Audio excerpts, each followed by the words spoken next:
Dobrodošli natrag svima. Video koji ćemo sada pogledati sadrži zaista zanimljivo pitanje koje se pojavilo tijekom sinoćnjeg književnog kluba gdje smo razgovarali s autorom ove knjige Mere Humanity, dr. Donaldom Williamsom u književnom klubu Društva mudrosti. Teško pitanje, briljantan odgovor. Krenimo na to. Dio knjige govorio je o tome kako možemo navesti kao dokaz, pretpostavljam, da čovjek nije samo skup atoma u pokretu na temelju toga kako se čovjek razlikovao od životinjskog svijeta u pogledu svojih vanjskih izraza složenosti i umjetničkih, znate, dijela i razmišljanja i sličnih stvari.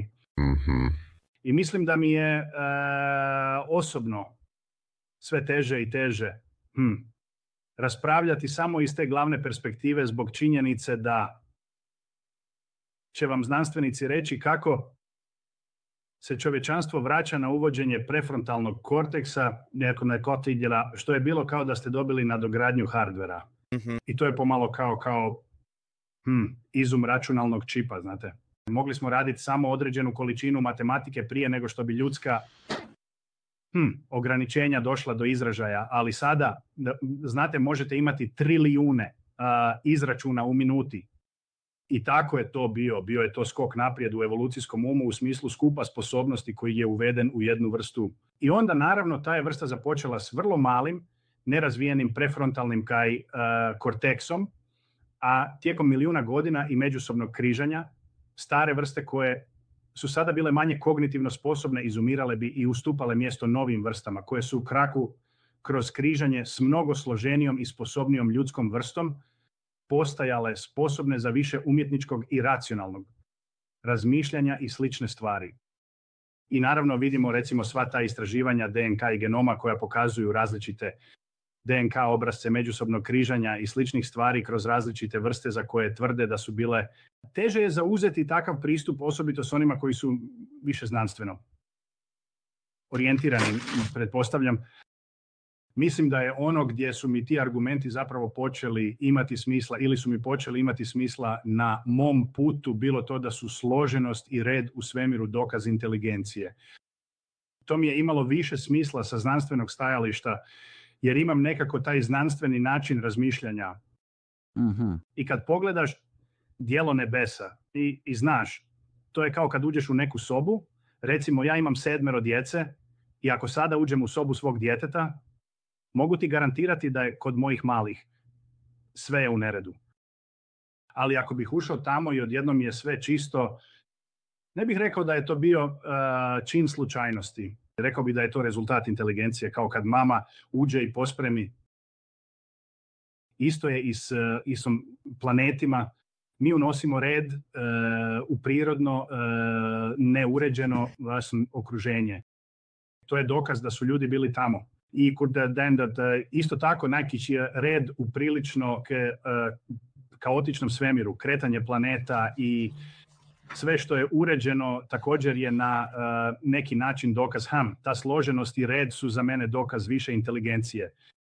I to su neke od stvari o kojima je knjiga govorila. Ali razmišljao sam o tome da mi se čini kako je sve teže argumentirati iz te perspektive samo na temelju udaljenosti koju su ljudi napravili u odnosu na druge vrste s obzirom na navodnu znanost koja nam se prezentira. Dobro. Ili tvoje mišljenje o tome? Mi znamo puno više o genetici, znači, ali cijeli problem uma i mozga još uvijek postoji.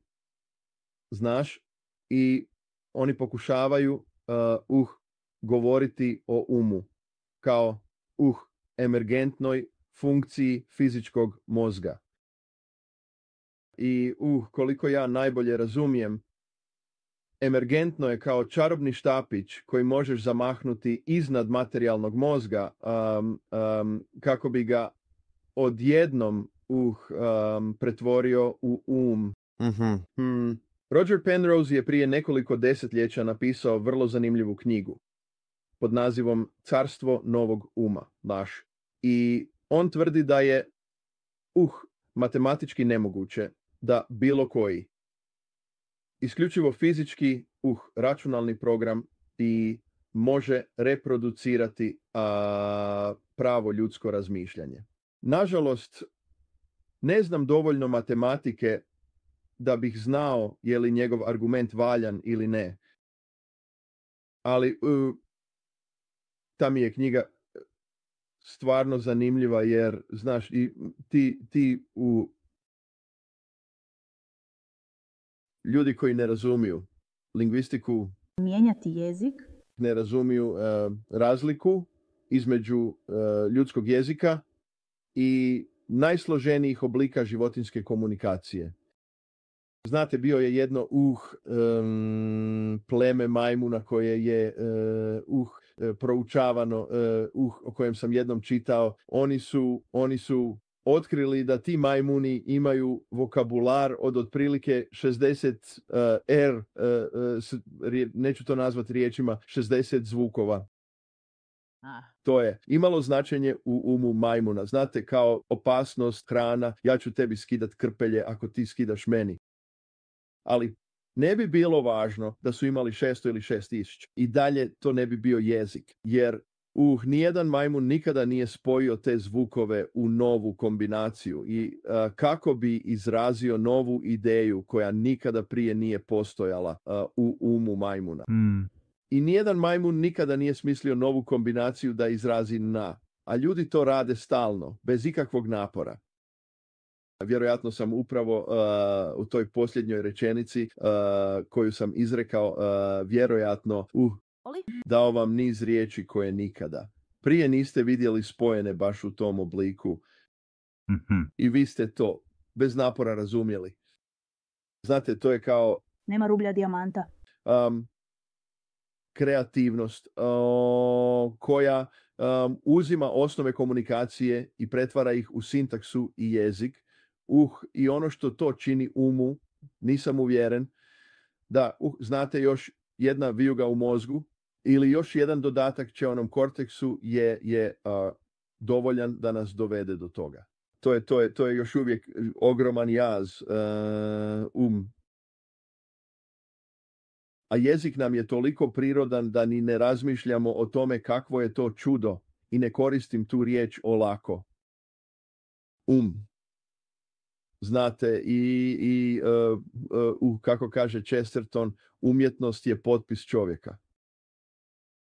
I neke od viših životinja su zasigurno vrlo inteligentne. Znate, majmun, čimpanza, bonobo će složiti kutije jednu na drugu kako bi mogao doći do banane koja visi sa stropa.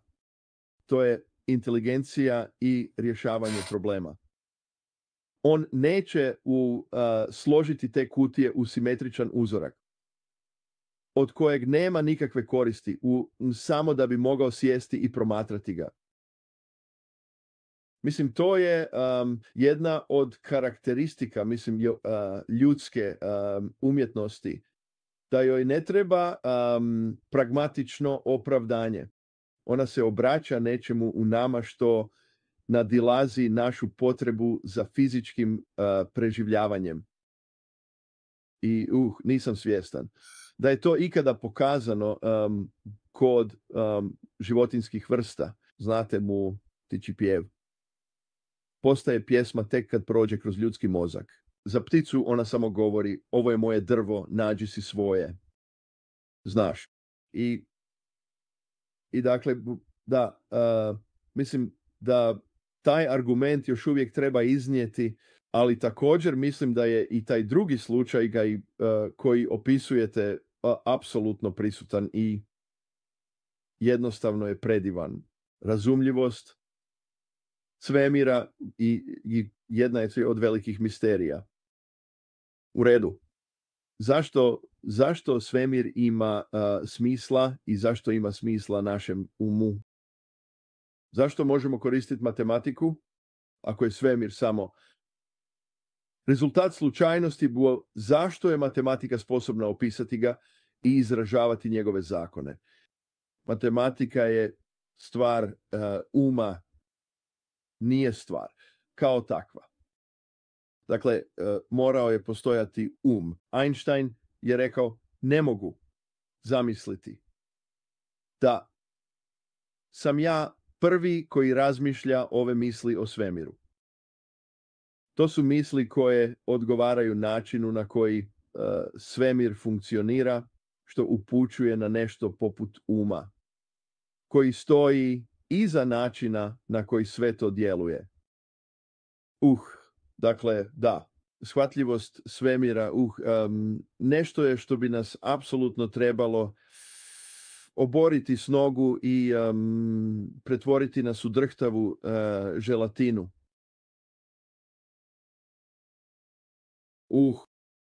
Spoznaja da se ne možemo svesti na drhtavu želatinu. Imamo prakaita umove koji mogu cijeniti razumljivost.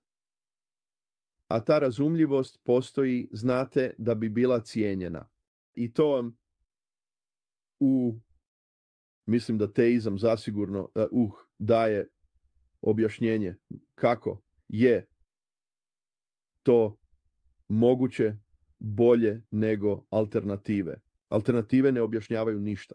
One jednostavno ostavljaju sve neobjašnjeno i umjesto da vjerujemo u Boga, trebali bismo napraviti taj skok vjere i vjerovati da je inertna materija sposobna sama se organizirati u DNK bez ikakve vanjske pomoći.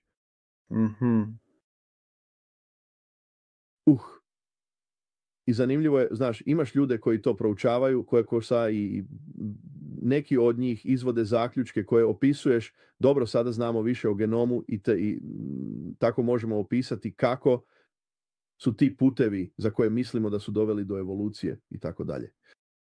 A onda imaš ljude poput Francisa Collinsa koji gledaju potpuno iste podatke i kažu ovo je Božji jezik. Ne mislim da itko tko razumije teoriju informacija i primijenio je na biologiju može izbjeći zaključak da je ddNA kod, a kodovi se ne događaju sami od sebe. Priroda može sama stvoriti neke vrste reda. Može, na primjer, stvoriti kristal, što je zasigurno uređen oblik, ali specificirana složenost. To se ne događa bez intervencije inteligentnog agenta. Znate, ako hodam plažom i vidim da su školjke poredane tako da ispisuju pazimorski pas, znate, ne postoji ni novi, ni stari ateist koji bi pomislio da su valovi to tako složili. A ipak se pretpostavlja da su valovi tako složili DNA. Znate što je zapravo prilično bizarno. Mi odbijamo vidjeti Boga iza toga jer to ne želimo.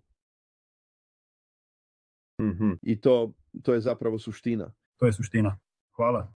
Da, to je bilo odlično. Dopustite mi, radi uštede vremena, da samo brzo prođemo kroz ove zadnje dvije. Idemo prvo Gabriel, pa onda Kristal. Ja ću svoje sačuvati za sljedeći put kako bismo bili brzi ovdje. Pa izvoli, Gabriel. U redu. Možda je ovo malo ludo pitanje, s obzirom na to da ste napisali cijelu knjigu da biste na njega odgovorili. Ali kad biste morali reći ukratko, recimo tijekom vožnje taksijem, što znači biti čovjek, što bi bio odgovor na to? Dakle, moj taksist me pitao što znači biti čovjek i moram mu to objasniti prije nego što stignemo na aerodrom. Pa